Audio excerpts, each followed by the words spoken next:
Hey, what is going on, ladies and gentlemen? My name is Rage, and we are back today to break down the newest character and newest addition to Marvel Strike Force, being Victoria Hand.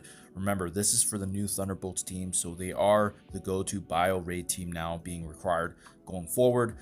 Victoria Hand following suit, first Songbird and then Hyperion. So make sure you guys take advantage of this, and remember, both Ghost and Taskmaster now have officially been updated with their stat reworks, kit reworks, and as well this class event to earn amazing rewards, as well as kind of follow the story with each chapter. Remember, with these showcase events, you need a mixture of the characters individually to go through it, but as well there's also a team aspect, and there's some nice freebies here and there as you accumulate and build up these character shards over time here. That's definitely something we want to take advantage of. So in today's video, guys, we're going to be taking a look at Victoria herself, where her position and what kind of role she's going to be playing within this team, but more importantly as well, make sure you guys take advantage of the Red Star promotion. Remember, there's an increase there of the 15% to get her Red Stars, and it just, it's just easy to get that out of the way before it gets phased out, and obviously you have to do it the hard way, which is that lower chance percentage. So always nice to get these promotional periods, especially if you're playing right now while these characters are officially getting introduced into the game.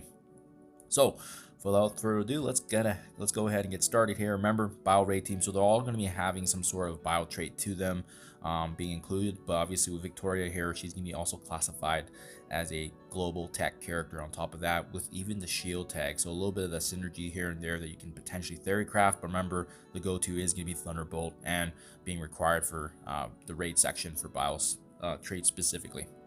So Golden Gun is her basic ability, attacking primary target for piercing damage, as well as gaining charges. We'll see the charge mechanics being utilized without her kit. You'll also see here, as this ability gets leveled up, it's really just adding piercing damage, right? So nothing to really scream home about. Obviously, if you have the T4s to spare here, getting this upgrade does allow her to call a random controller ally to attack the primary target. Let's actually quickly take a preview here. Which other controller targets would that be? Songbird is considered a blaster there, so Hyperion being a protector, so likely be Ghost, and I believe I think Taskmaster is also a controller as well, so getting the additional attacks from them. So just something to be mindful of if you are going to use that T4 upgrade there. Would I recommend it? Probably not, just because her special, ultimate, and passive likely will give us a little bit more depth to her kit, so hold off on that upgrade there respectively, just because usually the basics more of a luxury rather than a necessity. Whirling Blades special ability, attacking primary and adjacent targets for 150% piercing. In addition to that, very similar to the basic, she's gaining charges, and like I said, this is going to be basically her kit, right? Essentially the piercing damage with generation of charges, and as you level this ability up, the piercing is once again going to increase. But you can see here, what is notable is the fact that, oh, it doesn't show the details here. Oh, sorry guys, one sec, let me just double check I didn't miss anything here. Okay, yeah, for before usually they would have some of the actual words getting populated here, so I'm not sure why it's glitching out like that. Okay, yeah, sorry about that, guys. I did not see that. Okay, so there's actually a 50% chance to call on the random controller ally at this upgrade. There's bleeds getting applied there. So the T4 actually also adds a bleed. My apologies for that. So the bleed, calling on the random controller attack right there, that actually is not too bad. You're gonna get the additional charges, obviously, piercing damage and bleed. So again, though, let's take a look at all the rest of the other abilities before we make that assessment. But the nice thing is, with the basic upgrade, you are applying 2 bleeds, which does add some obviously potency to her kit overall. So does that mean I gotta tab all these now just to make sure they're all fully expanded? Okay, let's go ahead and do that there.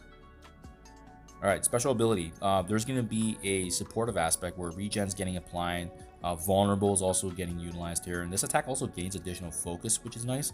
And as well, the 2 vulnerables being the T4 upgrade here. So this is obviously going to make the most sense for her. She's going to be making sure that the vulnerable applies additional damage to the enemy targets, as well having additional focus and piercing with this. So for sure, upgrade the special. It's going to make her kit even easier to utilize, right?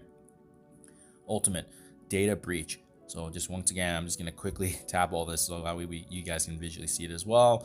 Ultimate ability here, data breach, is going to be attacking primary and adjacent targets. There's a heal block involved, and once again, there's charges being utilized here. In raids, it does look like there's going to be some additional charges being used, additional focus again. So very unlikely that that you need her as a skirmisher just because she's naturally getting a lot of focus already on her abilities.